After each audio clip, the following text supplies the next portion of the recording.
তানভীর সোবহানের সাথে আপনারা অলরেডি সবাই জেনেই গেছেন আমার একটা সম্পর্ক, প্লাস হচ্ছে আমি 5 মান্থস প্লাস প্রেগনেন্ট। যাই হোক, আমি তাকে ওই দিন রাতে ফোন দিই যে আপনি কোথায় আছেন বা কি করতেছেন। তো সে যখন ফোনটা রিসিভ করার সাথে সাথে আমি একটা মেয়ের ভয়েস শুনতে পাই। তো স্বাভাবিক বিষয়, আমি তার গার্লফ্রেন্ড, আমি জিজ্ঞেস করবো আপনি ভিডিও কলে আসেন। ভিডিও কলটা অন করার সাথে আমি কিছু অপ্রীতিকর জিনিসপত্র দেখতে পাই, যার কারণে আমি দৌড়ায় তার বাসায় চলে যাই। তার বাসায় যাওয়ার সাথে সাথে ফার্স্ট অ্যাটাক করে তার দারোয়ান আমার গায়ে হাত তোলে। মানে আমি জানি না যে কোন জায়গায় লেখা আছে একটা বাসার দারোয়ান, একটা মানুষকে আটকানোর এখানে অনেক রকমের উপায় আছে, কিন্তু দারোয়ান গায়ে হাত তুলতে পারে না। সেখান থেকে তার বাসার বডিগার্ড আরেকজন ছিল, মুকুল নামে একজন লোক। উনি আমার চুল এভাবে ধরে উপর থেকে নিচে নামাইছে যে এখানে আসা যাবে না।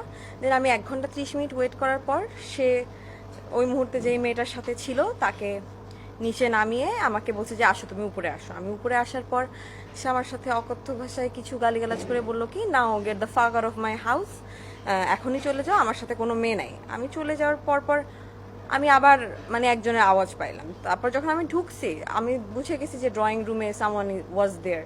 তারপর সে তার 2 কাজের লোক একরাম আর সুবীরকে ডাকলো। ডাকার পর সুবীরকে বলছে, সুবীর তুই ওকে মার, একরাম তুই ওইটা ভিডিও কর।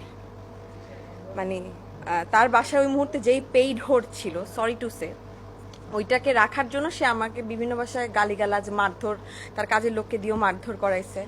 দেন আব্দুর রহমান চিপং নামে একজন লোক তার সাথে কাজ করে, তাকে ডেকে এনে আমাকে মারধর করে, ওইখানে মুকুল নামের লোকটাও ছিল, আমাকে চুল ধরে টেনে নিয়ে গেছে, সো দ্যাট আমি ওইখানে তার কোনো ডিস্টারবেন্স ক্রিয়েট না করি। আফটার দ্যাট ইনসিডেন্ট ওইখান থেকে আমাকে তার আম্মার বাসায় নিয়ে যাওয়া হয়।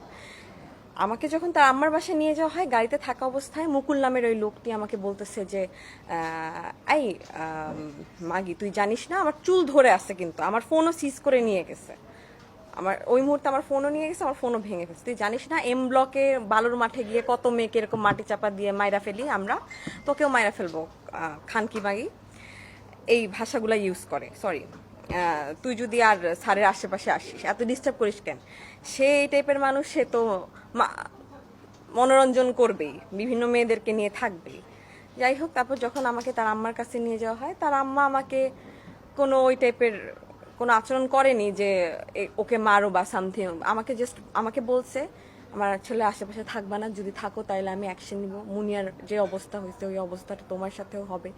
আফটার দ্যাট ওইখানে তার আম্মাকে প্রভোগ করার জন্য এখানে কিছু লোকজন ছিল যে এটা করে, মুকুল নামের আর আব্দুর রহমান জীবন নামের ওই 2জন লোক, যারা কিনা আমাকে মারতে মারতে তার বাসা থেকে তার আম্মার বাসায় নিয়ে গেছে বিচারের জন্য, যে তুমি তো থামবা না, তুমি তো সানভীর সাহেবের কাছে যাবাই, বসের কাছে, তো তুমি তার আম্মার মাধ্যমে করো। তার আম্মা আমাকে একটা সাদা